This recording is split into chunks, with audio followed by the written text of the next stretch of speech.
सबसे पहले आप सबको मेरी प्यार भरी नमस्कार। एक बार ओशो जी ने हेनरी फोर्ड के बारे में बहुत ही ज़्यादा इंटरेस्टिंग बात बताई। हेनरी फोर्ड अपने ऑफिस में सबसे पहले पहुंच जाते थे। 10 बजे पियोन आता था, 11 बजे क्लर्क आता था, 12 बजे मैनेजर, पर हेनरी फोर्ड 7 बजे अपने ऑफिस में पहुंच जाते थे। और जब जाने का टाइम होता था सभी 1 बाय 1 चले जाते थे, पर हेनरी फोर्ड सबसे एंड पर जाते थे। तो एक बार एक बंदे ने हेनरी फोर्ड से पूछ ही लिया कि सर, आप बहुत अमीर हो चुके हो, अब आपके पास इतना पैसा है कि आप जो भी चाहो वो कर सकते हो, और ना ही आपका कोई कंपटीशन है, यहाँ पर कोई कंपेटिटर भी नहीं है, यानी कि आप सबसे ज़्यादा टॉप हो, पर फिर भी आप इतना काम क्यों करते हो? तब हेनरी फोर्ड ने कहा कि मैंने सारी उम्र यही काम किया है, ये बहुत पुरानी एक आदत सी हो चुकी है, अब पूरी ज़िंदगी भर की आदत को ख़त्म तो किया नहीं जा सकता, इसलिए वैसे ही आदत चलती जा रही है।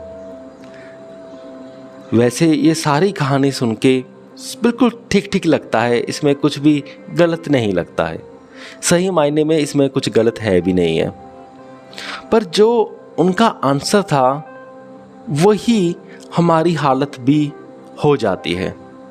जैसे कि अगर देखा जाए कि अगर सपोज़ करो एक बंदे के पास इतना सारा पैसा है, बहुत सारा पैसा है कि वो जो चाहे कर सकता है, अब उसे पैसे की कोई ज़रूरत ही नहीं है, पर फिर भी वो काम किए जा रहा है।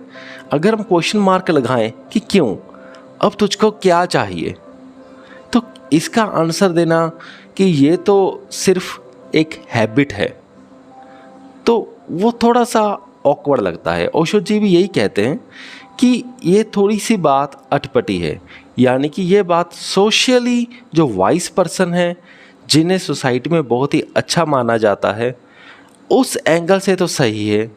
अगर हम स्पिरिचुअली बात देखें अकॉर्डिंग टू ओशो, तब ये बात थोड़ी सी गलत हो जाती है, क्योंकि ओशो जी कहते हैं कि सिर्फ काम करते रहना ही सही नहीं है, अपने आप को स्टॉप करना चाहिए, रुकना चाहिए, रुककर अपने अंदर झांकना चाहिए, और अंदर झांकने के लिए हमें रुकना ही होगा।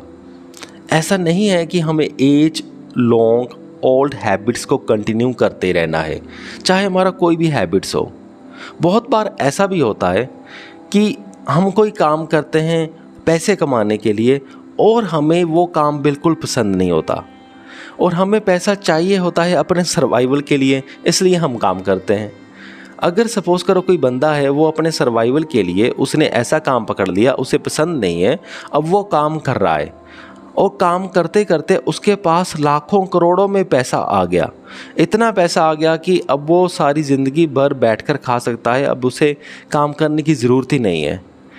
पर फिर क्या हो जाता है, जब बंदा इस पॉइंट पे पहुंच जाता है, उस पॉइंट पे पहुंचने के बाद भी वो काम नहीं छोड़ता जो उसे पसंद नहीं है, वो फिर भी वही काम करता रहता है, क्योंकि अब उसकी हैबिट बन चुकी है। पर होना क्या चाहिए था, जब उसने वो काम चुना जो उसे पसंद नहीं था, और जब वो एक लेवल पे पहुंच गया, उसने करोड़ों रुपए कमा लिए, तो अब उसे चाहिए था कि अब वो करे जब जो उसका मन है। पर नॉर्मली बंदा फिर वो खोजता ही नहीं है कि उसका मन क्या है, उसे सिर्फ पैसा ही दिखता है और पैसे के पीछे ही भागता है। और स्पिरिचुअली ये चीज़ रॉन्ग है, ये चीज़ गलत है। मुझे पूरी उम्मीद है कि आप सबको ये वीडियो समझ में आ गया होगा। इस वीडियो को यहाँ तक देखने के लिए आपका बहुत बहुत धन्यवाद।